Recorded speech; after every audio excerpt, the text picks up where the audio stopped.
Hello and welcome to a new little video about reflecting fragments, actually, because some people asked that I should do that.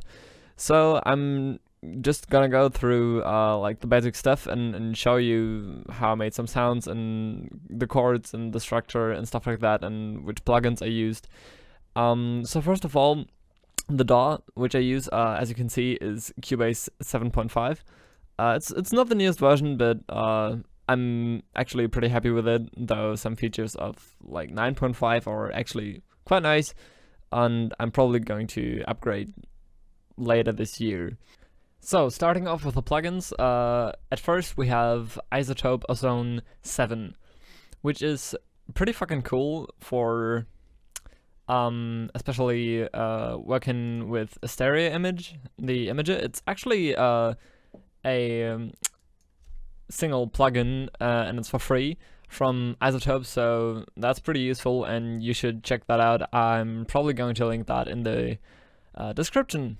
Yeah, I used that on the bass actually, right here, and that's why everything is mono. You can like expand the stereo image if you like put stereoize on and yeah, just pull that to the right and just, yeah, that's mono and that's very stereo for the EQ band that you're using actually. And then just a little bit of exciting for the bass. Sounds just a little bit pluckier in the high end actually. Then another plugin that I used, which I actually love because it's easy to use, but I'm actually switching to a different plugin at the moment, which is Roomworks, which is from Cubase itself. Looks like that.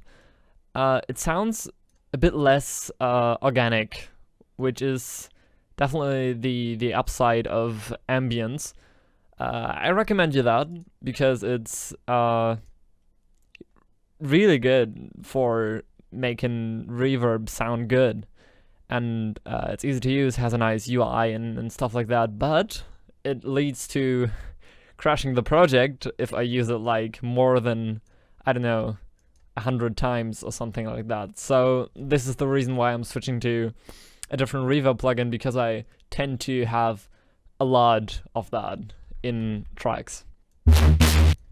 Next thing is Serum, because I actually use that for literally every synth I make, for every sound, if it's a synth actually, because like if you look at that, like every synth is Serum, the drums are sample based, and other stuff is just made with Halion Sonic SE probably.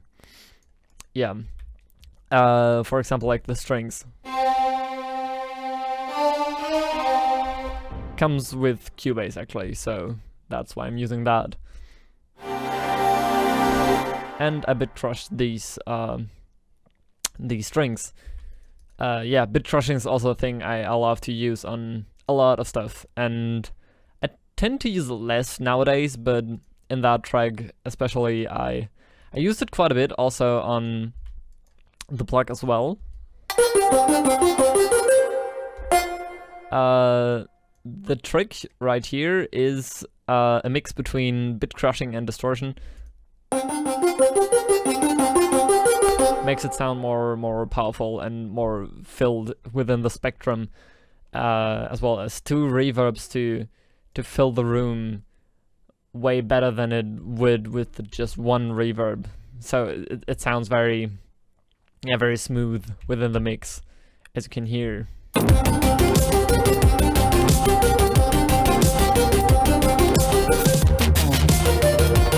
Yeah, next thing are the chords, which are just a basic Serum super wave, yeah, saw, super saw, yeah, oh god, I'm I'm missing the vocabulary right here. Again, I'm not German, I'm not English, for God's sake, I'm German. Yeah, just some super saws. which are lagging because I froze them before. Just wanted to show you that I can't open it if it's frozen. Yeah, with a little bit of phasing on it and some distortion and a multi-band compressor. Also, speaking of chords, the actual chords used for the track, like it's just the same ones repeated over and over, but just with different sounds. Those are all rooted on G actually, and it's just a bunch of inversions. Those are the chords, so I can maybe link like a download to the stems for the track actually in the description. I'll see if I can do that. Another thing is the structure of the track, which is pretty simple actually. Also, it's just 44 audio tracks, which is pretty convenient because it's really not a big project if you compare it to a lot of like my newer stuff, which has up to 80 or 90 tracks sometimes. Yeah, okay, so first off we have the intro, which is just this saw wave, which is just cut off filtered and just widened in the stereo image with isotope zone 7. Just some generic supersaws, as you already saw them right here in that one. Then that leads to the intro with a little plug before, which is just bit crushed. I think I can even show you that sound. Yeah, it's just a bit of effects, a bit of delay, and just with the lows cut off. And then it goes into the drop, which then is just progressing a little bit to build up some energy.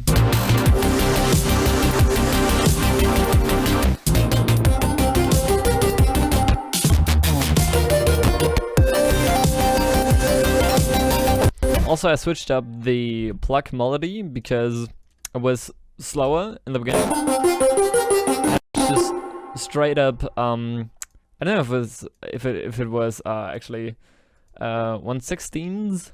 I don't know how you pronounce that actually. Or 1/8. I'm not too sure. Since it's 180, I suppose it's that. And then I just switched it up to make it a little bit more interesting.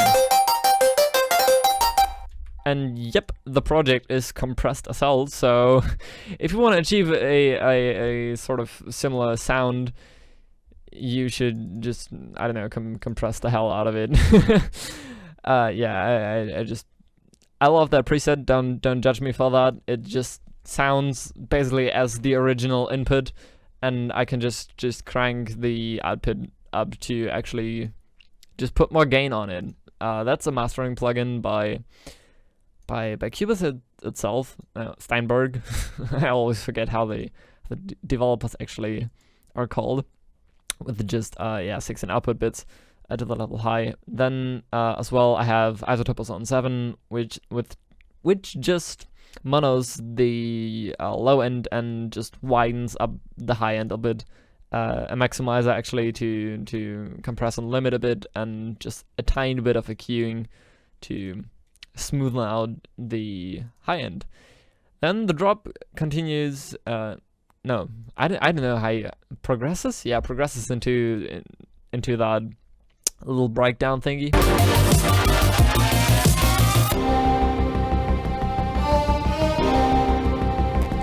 Which is kind of atmospheric.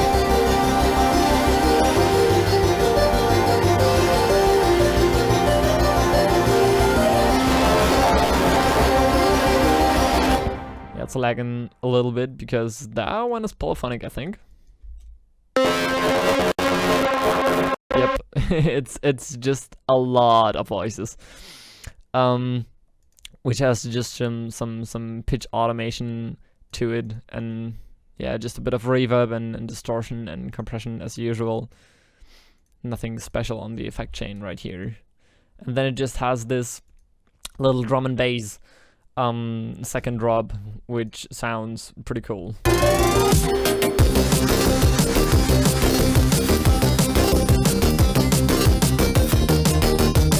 Yeah, the bass is just not as in the first drop, where it's just consistent on one tone, and I wanted to actually switch that up and make it more interesting to listen to.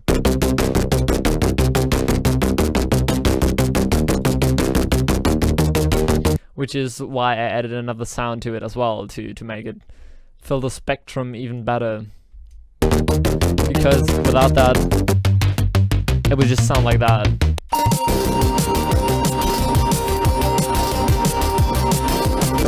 It would just sound a little bit less aggressive and less energizing as it does with the other sound layer to it. Yeah, it's just a bunch of distortion and stuff like that. Distorted sounds, it just makes things sound more powerful. I'm not saying clip your sounds, but sometimes it can sound good. Oh wait. Yep, that's a piano right there with bit crushing on it, which just plays the chords as they are. So nothing special. You can even barely hear that because the plug is so loud, and the bass as well. So I used like just a bit of background elements that fill the spectrum and just, yeah, sort of create an atmosphere for like all the important stuff to sort of live in. Also have these like growls. How is the bass always playing? Okay, thank you. Alright, that one. Yeah, those two. Those were the ones Dad Mouse actually liked. I think that's just, yeah, that's just another distorted, reverby thing. Then we have this vocal sample, which is just me actually going like, and then I just recorded that and just put a lot of effects on it for it to actually sound sort of emmed in the... Yeah, sounds kind of cool to me. And then the outro is just... I played with the tempo here and just actually like let it slow down. It was originally that one. Oh, it's frozen. That's why it slows down already. But yeah, I then just rendered that out and just... Yep. That's the reason for it. But it's actually slower in that one. I don't even know why, but yeah. Like that. Just so you know how that's done. Yeah, that's basically all there is to say about it, I think. All like the important stuff. Also, my sidechain is like, I wrote just the stuff I want to sidechain. Let's take, for example, like the plug. In this case, I put it through pre-sidechain to actually be able to turn it off and stuff. Because now if I go to pre-sidechain to that FX channel, I can just... Oh, it's actually just put to start it out at the moment. So if I just sidechain it, oh, that's why it sounded different. Yeah, now the sidechain is on. I'm sorry that it wasn't before. Now it definitely is, but I'm doing sidechain still, always to this day. Not with a plugin or a compressor like in Ableton or FL Studio or something. I'm actually drawing automation and just actually routing every track I want to have sidechained through there. And I made one track for the kick and one for the snare and just routed them into each other. So yeah, I can have like a better control over the sidechain specifically. And it's stronger on the snare hits than on the kick hits. Yeah, and I can also like take out single hits if I wanted to, or just, yeah, change that. Or just add it to another part where the kick or the snare isn't playing, which is sort of the disadvantage of just casual compression, no, not compression, side chaining. Yeah, side chaining. Oh god. Yeah, also, small fun fact, I created the folder with a bunch of new projects I wanted to do, and just continued that until, like, I don't know, a few months ago or something, and Reflecting Fragments was project 258 out of that. So I've done quite a lit, quite a lit, quite a lit track. Yeah, it's one of my personal favorites as well, since the idea is pretty good actually. It sort of like gets stuck in your head a bit. That's just my personal opinion about the track. If you like it as well, that's pretty cool, and I love all the support I've gotten so far on it. And yeah, be hyped for the stuff that comes out soon. Have a Synergy EP done, pretty much, just some small stuff to adjust on that. Maybe I'm going to release that before my album, probably not. The album is just 3 weeks away, so be excited. And yeah, the Synergy EP might come out just very late this year, maybe very soon. I don't know yet. Just have to see where I can get it to. Yeah, alright, then I'd say have a great day. If you have any questions about that track still, which I haven't explained yet, or which isn't in the description, then you can just ask it in the comments, and I can see what I can find out for you and explain. Yeah, okay.